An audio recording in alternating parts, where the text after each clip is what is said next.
ఏం బ్లాక్మెయిల్ చేసిండు కృష్ణమాదిగకు? బ్లాక్మెయిల్ చేయాల్సిన అవసరం ఏమున్నదంటారు ఇప్పుడు? అతడు మొదటి నుంచి కూడా బ్లాక్మెయిలరే. ఏం బ్లాక్మెయిల్ చేసిండు గతం? ఆయన ఎలాంటి వ్యక్తి అంటే చాలా గడికి ఒక మాట మాట్లాడుతుంటాడు. నాకు రాజ్యసభ సీట్లు వచ్చినాయి, ఎమ్మెల్సీ సీట్లు వచ్చినాయి వాస్తవమే. తెలుగుదేశం పార్టీ, నాకు తెలుగుదేశం పార్టీలో పెద్దపల్లి ఎంపీ సీట్ ఇస్తాడు చంద్రబాబు నాయుడు. ఓకే, వద్దన్నాడు. ఆ తర్వాత మన ఈ రాజ్యసభ ఇస్తున్నాడు. రాజ్యసభను సూర్యాపేటకు సంబంధించుకున్న ఒక వ్యక్తికి ఇచ్చిండు. అన్న పేరు ఏం పేరు, చనిపోయాడు ఆయన, సుదర్శన్. ఓకే, ఆకారపు సుదర్శన్కు రాజ్యసభను అమ్ముకుండు. ఎంపీ సీటు పెద్దపల్లి దాన్ని ఏమో సుగుణ కుమార్కి అమ్ముకుండు. ఆ తర్వాత రాజశేఖర రెడ్డి గారి పీరియడ్లో ఎమ్మెల్సీ పదవి వచ్చింది. ఆ ఎమ్మెల్సీ పదవిని నిజామాబాద్కు సంబంధించుకున్న రాజేంద్ర ప్రసాద్ ఏదో పేరుంది, ఓకే, ఎమ్మెల్సీ ప్రజెంట్ ఉన్నాడు ఆయన, ఆయనకు అమ్ముకోండు. ఈయనకు పదవులు వచ్చినాయి కానీ వాటిని వేరేటోళ్ళకి అమ్ముకోండు.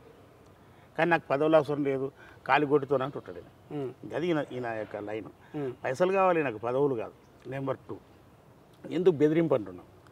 మాదిగలను 30 ఏళ్ళ నుంచి మూమెంట్ నడిపిండు ఆయన. నా వయసు ఇప్పుడు 50 సంవత్సరాలు దాటింది. ఆయన వయసు కూడా ఇప్పుడు 60 సంవత్సరాలు దగ్గర ఉంది. 60 సంవత్సరాలు వచ్చింది ఆయనకు. ఓకే, అయితే ఇప్పుడు ఆయన ఆలోచన ఏంది అంటే 30 సంవత్సరాలు మాదిగలతో అటాచ్మెంట్లు ఉన్నాయి. ఆయన నాయకత్వంలో తండ్రి పనిచేసాడు, అలా కొడుకు పనిచేసాడు, ఆ కొడుకు కూడా పనిచేస్తారు ఇప్పుడు. ఓకే, అంటే మాదిగల కోసము కష్టపడుతున్న ఏకైక వ్యక్తి మందకృష్ణ మాదిగ అనే ఒక బ్రాండ్ వచ్చేసింది. అతను తిప్పించుకుంటారని ఇప్పుడు ఏమంటాడు, ఇక వర్గీకరణల అన్యాయం జరుగుతుంది అని వేసిండు బాంబు. రేవంత్ రెడ్డి గారేమో వర్గీకరణ అయ్యింది, 3 గ్రూపులు చేసేసిండు, అంతా అయిపోయింది. తను ఏం చేసిండు? నిజానికి నిజమైన ఉద్యమకారుడైతే, నిజంగానే అతనికి సామాజిక న్యాయం కావాలని సోయి ఉంటే ఆ రోజు తక్కువైందని చెప్పడు. ఇంకోటి షమీ అఖ్తర్ గారికి ఆయన ఏమి ఇచ్చిండో చెప్పమని ఫస్ట్ కమిషన్ రిపోర్టు 68 రోజులు చేసిండు కదా, 80 రోజులు జరిగింది కదా. ఆ 82 రోజులలో ఈయన ఏమి ఇచ్చిండు షమీ అఖ్తర్ గారికి? దాన్ని బయటపడమని ఆయన నెంబరింగ్ అడగలే. మొన్న పోయి కూడా కలిసిండు కదా, మరి షమీ అఖ్తర్ను కలిసిండు కదా పోయి. మొన్న పోయి కలిసింది ఏంటంటే ఆయన ఇప్పుడు ఉద్యమ నాయకుడైనా ఆలోచన ఉన్నోడైనా ముందు చెప్పాలి.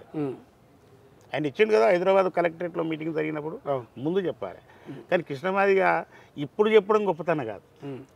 ఇప్పుడు షమీ అఖ్తర్ గారు చేసిండ్రు. అది ఎంపరికల్ డాటా ప్రకారము 33 కులాలను గత గ్రూపులలోనే అట్టే యథాస్థానంలోనే ఉన్నాయి. ఏ గ్రూప్లో 4 కులాలు ఉన్నాయి, బి గ్రూప్లో మాదిగ కులాలు 10 ఉన్నాయి, మా సి గ్రూప్లో మాల కులాలు 20 ఉన్నాయి. అట్నే ఈ షెఫ్లింగ్ అయిందల్లా ఓన్లీ 24 కులాలు, దాంట్లో 2 కులాలు కొత్తవి, మొత్తం కట్టుకొని 26. 26 కులాలను ఈ 3 గ్రూపులలో అక్కడ మార్చిండు. ఎందుకు మార్చిండు? ఎంపరికల్ డాటా ప్రకారం. ఓకే, ఎంపరికల్ డాటా అంటే ఈ కులాల్లో ఆర్థికంగా ఎంత ఎదిగింటారు, ఈ కులాల్లో ఎంతవరకు హైయెస్ట్ చదువు చదివింటారు, అసలు చదువుదాను అని కులాలు ఎంత ఉన్నాయి, 10వ తరగతి వరకు ఎంతమంది చదివింటారు, డిగ్రీ వరకు ఎంతమంది చదివింటారు, ఆ తర్వాత డిగ్రీ చేసిన వాడికి నౌకరు ఎంతమందికి వచ్చింది, ఓకే, ఉద్యోగాలు ఎంతవరకు వచ్చినాయి.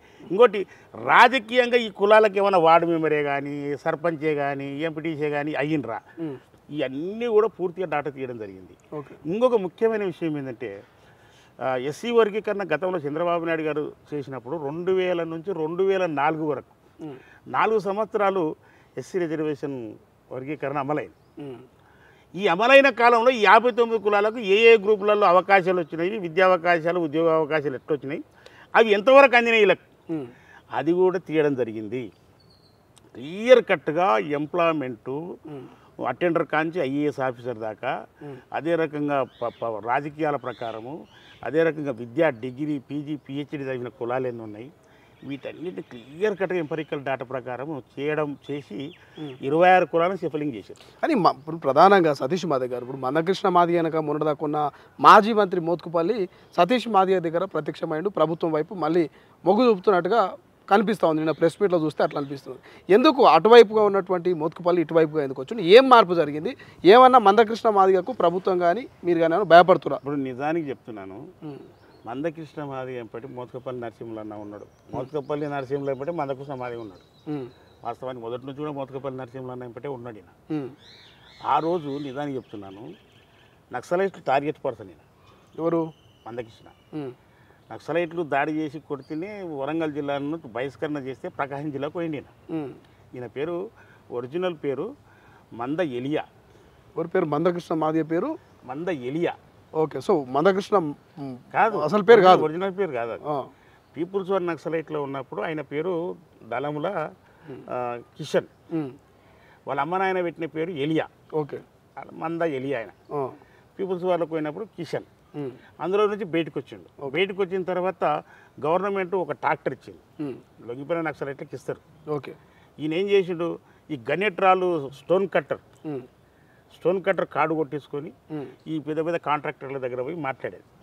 ఇదంతా గమనించిన పీపుల్స్ వారు ట్రాక్టర్ తీసుకోవడం తప్పు, నువ్వు మన కాంట్రాక్టర్ వాళ్ళందరినీ బెదిరిస్తున్నావు, నువ్వు పాత ఉద్యమాన్ని చూపెట్టుకుంటూ అని చెప్పేసి అని అతను బాగా కొట్టిండ్రు. అంటర్ షాయిన్పేట్ అలా సొంత ఊరు. ఎవరు? మందకృష్ణ కొట్టిరా? మందకృష్ణ కొట్టిరు పీపుల్స్ వారు. ఆర్కే అప్పుడు జిల్లా సెక్రటరీ. ఈ ధర్మసాగర్ దళం వాళ్ళు వచ్చి అట కొట్టిండ్రు ఇతన్ని, బాగా కొట్టిండ్రు. ఇలా ఊరుకు పక్కన వాగు ఉంటుంది, ఈ వాగులో వేసి వాగు కొట్టిండ్రు. కొట్టేసి నీవు వరంగల్ ఇడిచిపెట్టి పోవాలి, ఓకే, లేకపోతే ఉంటే చంపేస్తావు. ఎందుకంటే మూమెంట్ చాలా బలమైన మూమెంట్ ఉన్న ప్రాంతం వరంగల్ జిల్లా.